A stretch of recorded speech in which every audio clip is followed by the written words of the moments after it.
Hello students, welcome to exercise 5.3 solution of 10th maths NCERT. इससे पहले वाले videos में मैं आपको 10 तक क्वेश्चन करा चुका हूँ। इस वीडियो में हम 11 से स्टार्ट करेंगे। So question number 11 says if the sum of first n terms of an AP is 4n minus n square. Means आपको फर्स्ट एन टर्म्स का सम दे रखा है। So given data is Sn equals to 4n minus n square. Then you have to find out what is the first term, that is S1। Means आपको first term find out करनी है। What is the sum of first two terms, पहली दो term का सम क्या है ये find out करना है S2। What is the second term, फिर आपको सेकेंड टर्म फाइंड आउट करनी है। सिमिलरली सेम मेथड से आपको find the third term, 10th term and nth term. आपको थर्ड टर्म फाइंड आउट करनी है, 10th टर्म फाइंड आउट करनी है और nth term means general term find out करनी है। तो आपको इस क्वेश्चन में 5 वैल्यूज फाइंड आउट करनी है और आपको गिवन है डाटा केवल Sn equals to 4n minus n square. Sum of n general terms आपको गिवन है। सो लेट्स सी ये कैसे करना है। इससे पहले मैं आपको इस क्वेश्चन के लिए एक फॉर्मूला बताता हूँ। जब भी sum of n terms given है तो एक फॉर्मूला होता है an equals to Sn minus Sn minus 1। Clear. जैसे अगर आपको सेकेंड टर्म फाइंड आउट करनी है तो A2 होगा आपका S2 माइनस S1, A3 होगा आपका S3 minus S2, A10th term पूछिए तो S10 माइनस S9।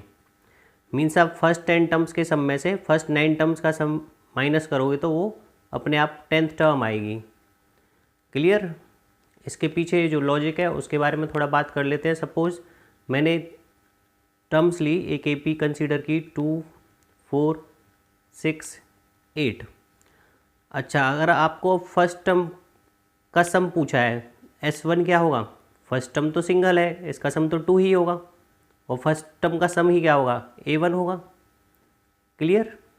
अब आपसे दो टर्म्स का सम पूछा है तो दो टर्म्स का सम क्या होगा यहाँ पे? S2, 2 + 4 6 होगा।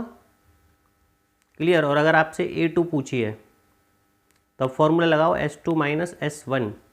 सो ये क्या होगा? 6 माइनस 2 इक्वल्स टू 4। देखो फर्स्ट टू टर्म्स का सम होगा 6 और इसमें से आपने फर्स्ट टर्म माइनस कर दी तो 6 माइनस 2 4। क्लियर। इसी मेथड से ये फॉर्मूला बनाया। सपोज आपको थर्ड टर्म पूछी है तो आप क्या करोगे? थर्ड टर्म के सम में से फर्स्ट दो टर्म्स का सम माइनस करोगे। ये क्या होगा? 6, 4, 10 to 12 और 12 में से आप पहली दो टर्म का सम माइनस करोगे तो 12 माइनस 6 तो क्या आएगा? 6। Clear. Means similarly you can find out A3 equals to S3 minus S2। S3 क्या होगा यहाँ पे? तीन टर्म्स का सम 12 और पहली दो टर्म का सम 4 to 6। तो यहाँ से आपके पास आ जाएगा A3 6 जो कि आपका 6 ही है। क्लियर। ये कंसेप्ट आपका यूज होगा। सो अब करते हैं सम को। सम ऑफ n टर्म्स आपको गिवन है Sn equals to 4n minus n square. So put n equals to 1। तो यहाँ से S1 मिलेगा आपको। S1 क्या आएगा आपका? 4 × 1 माइनस 1 स्क्वेयर। सो S1 हो जाएगा आपका यहाँ से सॉल्व करने पे 4 माइनस 1 दैट इज़ 3। और S1 ही हमेशा क्या होता है? A1, क्योंकि सिंगल टर्म का सम वो फर्स्ट टर्म के इक्वल ही होगा। So S1 equals to A1 equals to 3। तो यहाँ से आपका फर्स्ट पार्ट हो गया। उसके बाद पूछा आपको सम ऑफ टू टर्म्स, तो आप डायरेक्ट इसमें क्या पुट करोगे? N2। Put n equals to 2। तो यहाँ से आपके पास आएगा S2 4 × 2 माइनस 2 स्क्वेयर। तो हो जाएगा 4 × 2 8 माइनस 4। सो S2 आ जाएगा आपका 4। ये है आपका sum of two terms, second point. उसके बाद पूछा है आपको A2। A2 के लिए मैंने अभी आपको फॉर्मूला बताया था। A2 आप फाइंड आउट कर सकते हो S2 माइनस S1। S2 क्या था आपका 4, S1 क्या था आपका 3। तो यहाँ से आपके पास A2 क्या आ जाएगा? 1। थर्ड पॉइंट भी हो गया आपको। अब आपको A2 और A1 क्वेश्चन में पता है तो आप यहाँ से D फाइंड आउट कर सकते हैं। सो यहाँ से आपका D आएगा A2 minus A1। So d की वैल्यू क्या होगी 1 minus 3 that is -2। So d आया आपका -2। उसके बाद क्वेश्चन में पूछा है third term, 10th term and nth term. Third term के लिए फॉर्मूला होता है a+2d। सो आप डायरेक्ट वैल्यूज पुट कर सकते हैं। ए की वैल्यू क्या आई थी आपकी 3 +2 और डी की वैल्यू थी आपकी -2, तो हो जाएगा 3 2 -2 -4 से हो जाएगा -1। सो A3 की वैल्यू आपकी होगी -1। सिमिलरली A10 का फॉर्मूला होगा a+9d। वैल्यूज पुट कीजिए। ए की वैल्यू आई आपकी 3 + 9, डी की वैल्यू -2 से हो जाएगा 3 - 18 और ये हो जाएगा -15। सो A10 की वैल्यू आ गई आपकी -15। अब an के लिए फॉर्मूला होगा a+n-1 into d. Values put कीजिए। ए की वैल्यू 3 + n-1, डी की वैल्यू -2। मल्टीप्लाई कीजिए 3 -2 की मल्टीप्लाई +n में करेंगे तो -2n और -2 की -1 में मल्टीप्लाई करेंगे तो +2। सो 3 + 2 5 हो जाएगा, 5 - 2n। सो आपकी एन नेट टर्म आई 5 - 2n। बहुत ही इंपॉर्टेंट क्वेश्चन है, आप दोबारा से देखें और समझें इसे। Okay, now we will move to the next question which is question number 12। Question says find the sum of first 40 positive integers which are divisible by 6। Means आपको फर्स्ट 40 पहले 40 पॉजिटिव इंटीजर्स का सम बताना है जो कि 6 से डिवाइड हो जाते हैं। सो यहाँ से आपके पास पता चल गया सम ऑफ फर्स्ट 40 मीन्स n क्या होगा 40। अब फर्स्ट पॉजिटिव इंटीजर कौन सा होता है जो 6 से डिवाइड होता है, दैट इज 6 ओनली। आप 6 की टेबल देख सकते हैं। So first positive integer divisible by 6 equals to 6। Second positive integer divisible by 6 will be 12। Third positive integer divisible by 6 will be 18। Like this आप देख सकते हैं कि ये क्या फॉर्म होगा AP। Now numbers divisible by 6 forms an AP। AP is 6, 12, 18, 24 up to which term, up to 48th term.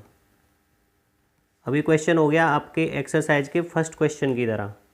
आपको 6, 12, 18, 24 up to 48 term इनका टोटल सम निकालना है कि इन सभी का सम क्या होगा। क्लियर। सो यहाँ से आप फाइंड आउट कर सकते हो। ए क्या होगा 6, डी क्या होगा 12 - 6 दैट इज ऑल्सो 6, एन 40। तो अब direct sum of n terms का फॉर्मूला लगा सकते हो इसमें। सम ऑफ एन टर्म्स का फॉर्मूला होता है Sn = n/2 2a + n-1 into d. Values put कीजिए। n is 40, S40 = n/2, n is 40, 40/2, 2a, a is 6 plus n-1, 40 - 1 into d, d is 6। 2 से कैंसिल आउट 20, तो यहाँ से आएगा 20। 2 × 6 12 plus 40 - 1 will be 39, 39 × 6। Clear. 20 × 12 plus 39 और 6 की मल्टीप्लाई करोगे तो ये आएगा आपका 6 9 जब 54, ये आएगा 234। और नेक्स्ट लाइन 20 × 234 और 12 को आप ऐड करोगे तो ये आएगा आपका 246 और 246 की 20 से मल्टीप्लाई करो। सो ये हो जाएगा आपका 2 से मल्टीप्लाई करके आप 0 लगा सकते हो, 4920। तो sum of 40 terms will be 4920। Clear. So at last answer आप इस तरह से लिखोगे, sum of first 40 positive integers divisible by 6 is 4920। 20. That is your final and last answer. Okay, now let's move to the question number 13. Question says find the sum of first 15 multiples of 8. 8 के आपको पहले 15 multiple का sum find out करना है. सो ये question बिल्कुल इससे पहले वाले क्वेश्चन की तरह है. तो यहाँ पे n क्या होगा आपका 15 मल्टीपल्स हैं इसलिए. और 8 के मल्टीपल्स क्या होंगे आप 8 की टेबल में देख सकते हैं. Multiples of 8 will be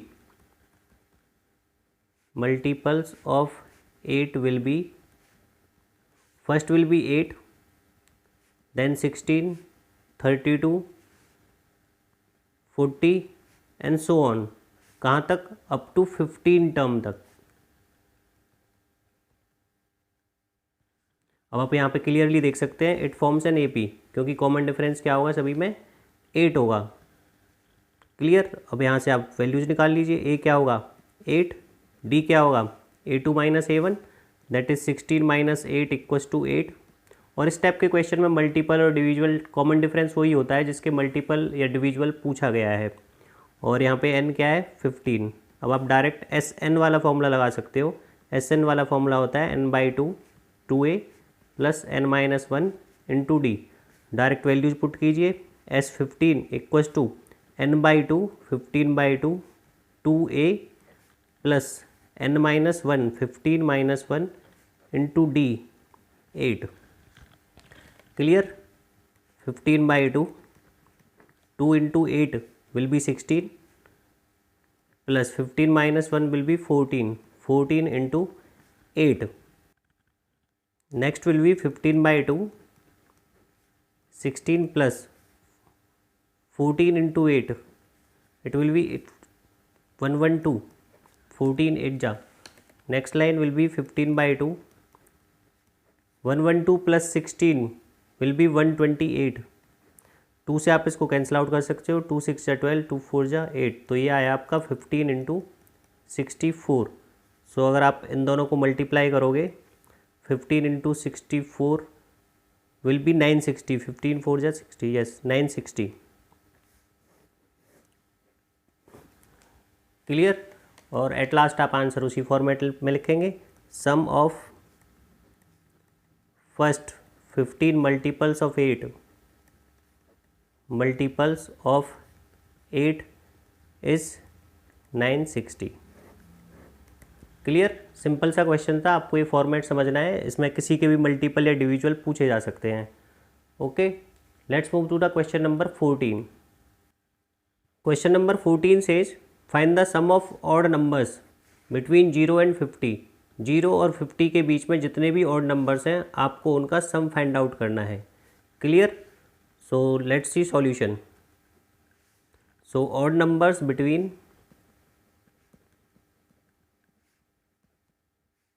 0 and 50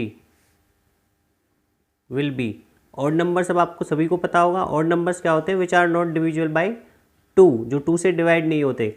So first number will be 1, then 3, 5, 7, ऐसे ही 2 2 के गैप पे होंगे ये. और लास्ट आप पीछे से देखोगे लास्ट नंबर क्या था 50. 0 से 50 के बीच में पूछे तो 50 इज इवन और 50 से पहला नंबर होगा 49. So your last term will be 49. Clear. जब बिटवीन पूछा है तो आप फर्स्ट और लास्ट को एक्सक्लूड करोगे, उन्हें इंक्लूड नहीं करोगे. क्लियर. सो अब यहाँ पे आप ए फाइंड आउट कर से. ए होगा आपका 1, डी होगा 3 minus 1 2 and this is your last term. So an will be 49.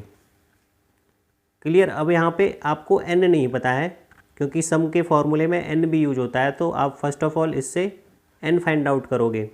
Given an equals to 49. So an का फॉर्मूला होता है a plus n minus 1 into d equals to 49. a और d की वैल्यू आपको पता है. a की वैल्यू पुट करो 1 प्लस n माइनस 1, d की वैल्यू 2 इक्वल्स टू 49. 1 इस साइड आके माइनस हो जाएगा. So n minus 1 into 2 equals to 48. यहाँ से n माइनस 1 इक्वल्स टू 2 इस साइड आके डिवाइड करेगा इसको 48/2. सो n माइनस 1 इक्वल्स टू 24. और यहाँ से आपकी n की वैल्यू हो जाएगी 25 बिकॉज ये -1 है, इधर आके +1 हो जाएगा। So number of odd numbers between 0 and 50 will be 25। So numbers आपके 25 आए, और आप वैसे भी पता लगा सकते हो कि 0 से 50 के बीच में 25 ही ऑड नंबर्स होंगे। ओके, अब आप एस एन का फॉर्मूला लगा सकते हो यहाँ पे n/2 a + an वाला, क्योंकि आपको यहाँ पे an पता है। आप दूसरे वाला फॉर्मूला भी लगा सकते हो, दोनों से आंसर सेम ही आएगा। सो वैल्यूज पुट करते हैं। S25 = 25/2, your a is 1 and an is 49, implies that 25/2 और 49 + 1 विल बी 50। 2 से आप इसको कैंसिल आउट कर सकते हो 25 टाइम्स। सो आपका S25 होगा 25 × 25 which is 625।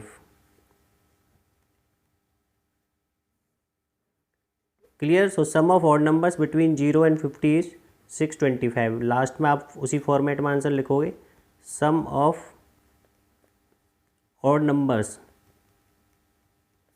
between 0 and 50 is 625. Clear? So let's move to the question number 15. Question says a contract on a construction job specifies a penalty for delay of completion beyond a certain date as follows. Means अगर एक certain date के बाद work complete होता है तो उसमें penalty इस तरह से लगेगी। 200 फॉर द फर्स्ट डे के लिए पेनल्टी होगी 200, 250 फॉर द सेकेंड डे, 2 दिन डिले होता है तो 250, 300 for the third day and so on etcetera. Penalty for each succeeding day being 50 more than the preceding day. Means her day के लिए जो पेनल्टी होगी वो पहले वाले दिन से 50 ज़्यादा होगी। So how much money contractor has to pay as penalty. Complete कर देते हैं इसको। If work delayed bye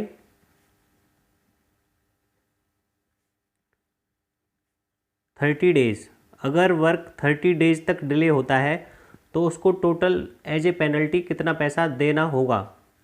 so question समझ आ गया आपको? क्वेश्चन को अच्छे से पढ़ें, क्लियर कट आपको समझ आ जाएगा क्वेश्चन। सो सॉल्यूशन देखते हैं। So penalty for first day is given ₹200, penalty for second day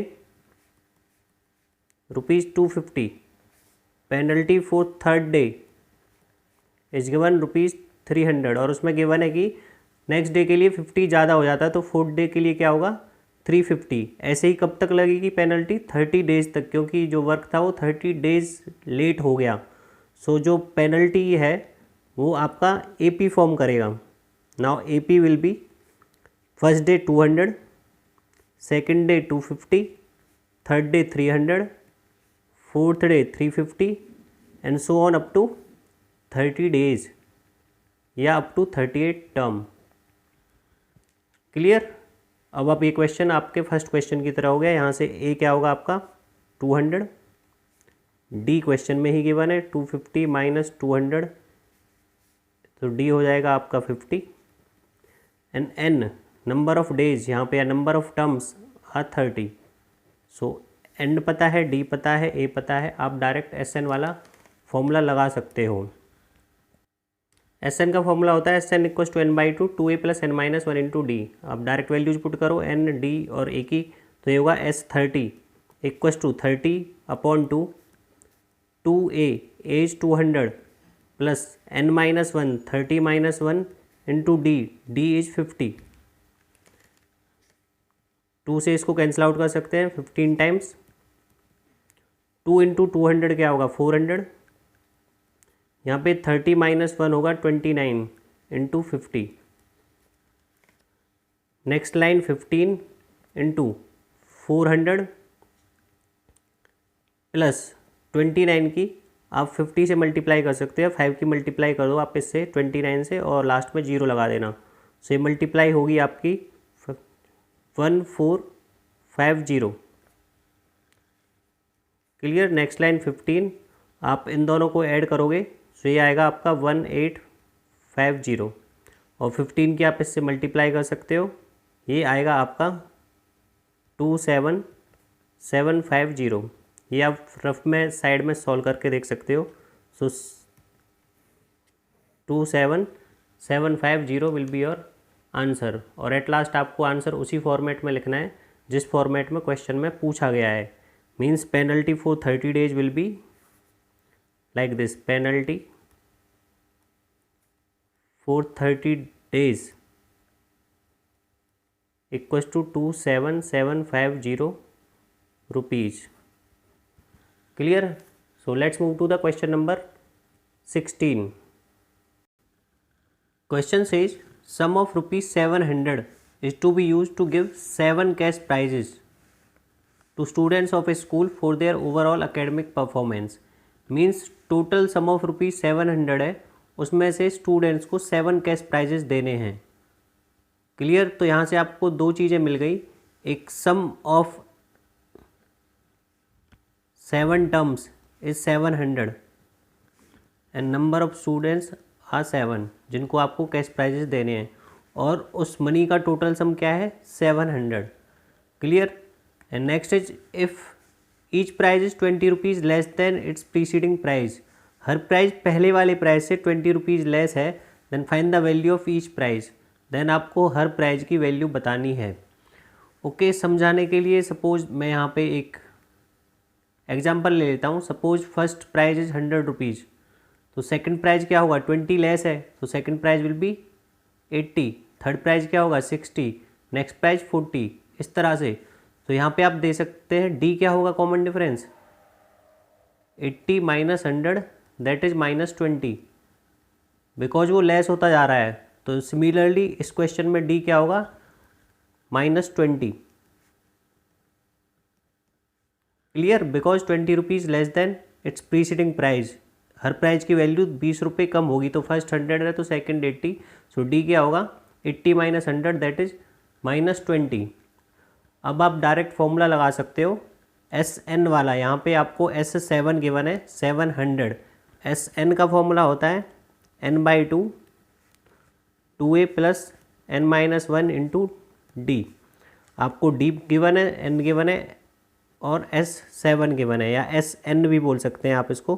तो यहाँ पे 700 n/2 7/2 2a plus n-1 7-1 d is -20, तो ऐसे ब्रैकेट में पुट करेंगे। क्लियर? सो 700 इक्वल्स टू 7/2, यहाँ पे हो जाएगा 2a प्लस यहाँ पे 7-1 6 इंटू -20। नेक्स्ट लाइन होगी आपकी 7/2, 2a 6 की -20 से मल्टीप्लाई करेंगे, सो -120 इक्वल्स टू 700।